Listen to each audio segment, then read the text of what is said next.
Put a little bit of the rub, nigga, I gotta be safe. Let's get some sports talk.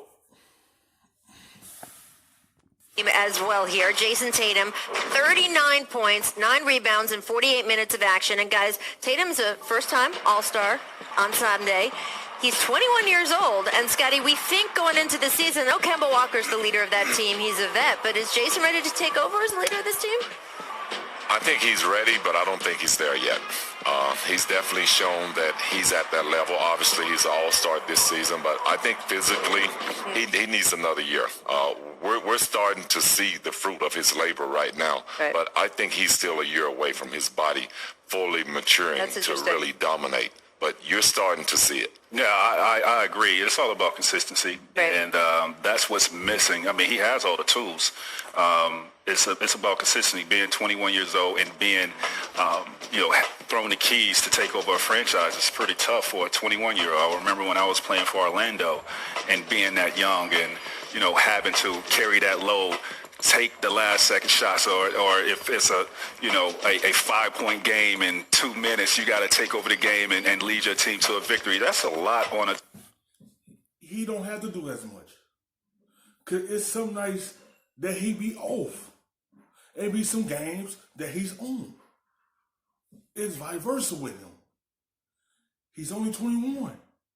They not just going, they go to keys. No, he's surrounded by 3 other stars. And Hayward, Brown, and Kemba. So everything is not on him. When he had on all nights, he already got people behind him that help him be okay. He don't have to do as much right now. Once he continue growing, you will see a difference in him. They ain't just gonna get him the keys right now, but he's showing you glimpses of why he's the all-star this year. 21-year-old, and as the game goes, the confidence grows with him, and I think next year he'll be ready for anything that the game throws at him. Look at those comps, Wilbon. Larry Bird and Paul Pierce. You start throwing Larry and Paul up there, I mean, that's incredible company. One thing I want to ask you guys, the NBA seems to be unlike every other sport in that you need usually one guy, and there will be a lieutenant who is critically important, but can the Celtics do this by committee? Can he share that leadership role with Jaylen Brown, Marcus Smart, Kemba, or does he need to emerge? Do they need one guy, Scottie, to emerge? I think he's a year away, and that's where I see him separating himself from his teammates. They will know who the obvious best player is on this team. I still think right now Jaylen Brown could have easily been an all-star. Yeah. Kemba Walker is an all-star. Let's not forget... We got Marcus Smart on that team, too. Yeah, Smart, Gordon Hayward. Marcus Brown, Gordon Hayward. So they got a lot of guys that are kind of right there at the same level. But I do think that Tatum is now starting to separate himself. Well, he had that almost like arrested development year last year because the Celtics. It's all about who gonna take that jump and know this is my team. You know I'm the guy. That's the only thing they probably trying to figure out in Boston, because they do have 4 all-stars in my eyes. Because Hayward was one. Kemba, Brown, and Tatum. Brown could have made it this year. Hayward could have made it, he wasn't hurt. It's just, who gonna take that center stage and say, this is my team, and you know I'm the guy, and don't feel some type of way? Because they had an issue in the past where everyone wanted to be the guy. That's all. You just got to see where everyone is at when that happened.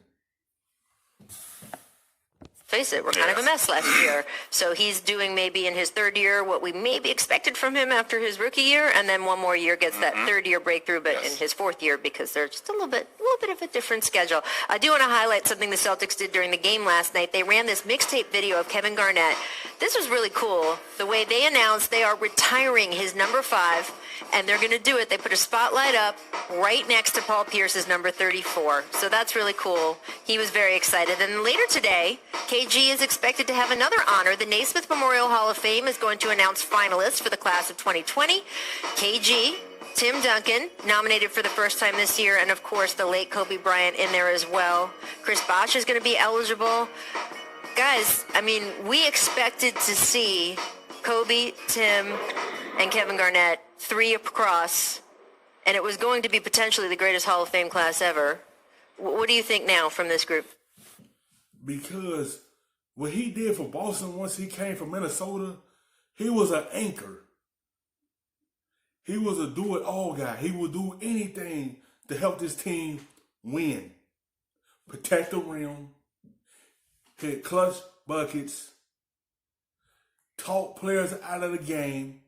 Like, he did a whole lot when he came to Boston. And that's why he's going to get his jersey retired from them. Because his short time there, he did a whole lot. He helped get a championship back in Boston. They made it to the finals again, but they ain't catch another one. But it's all of the success that he had when he got there, right along with Ray Allen and Paul Pierce. It is one of the greatest Hall of Fames ever, and it will certainly be one that we remember. That night in Springfield, which is coming up in September, will certainly be more emotional. Yeah, in Kobe's physical absence. I remember, I think it was 2010, a class with Michael Jordan, John Stockton, David Robinson, and Jerry Sloan, I think, if memory serves me. And that was just like, wow. And sometimes you get these classes that are just glittering. Yeah. And this is one of them. Absolutely. I'm going to miss. We're not going to get to see Kobe's speech.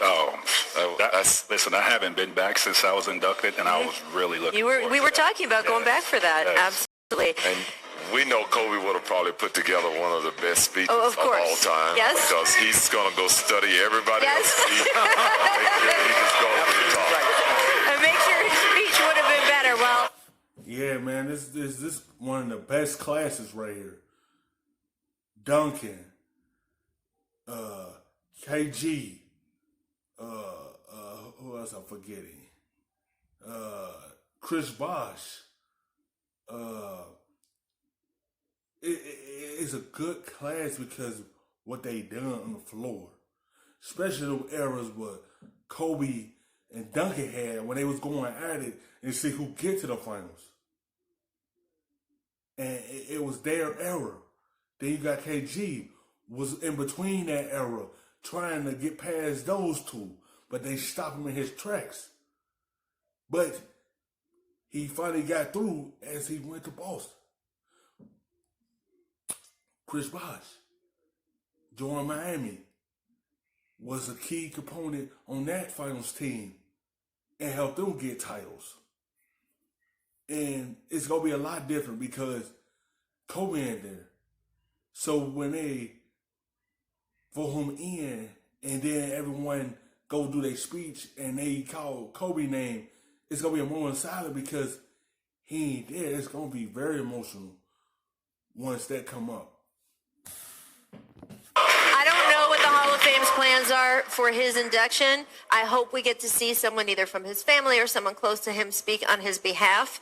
And I don't know, the way Kobe was, it's possible he already had that written. So I was about to say that. Thanks for watching ESPN on YouTube. For highlights Stuff fast, stuffing them shits in the safe.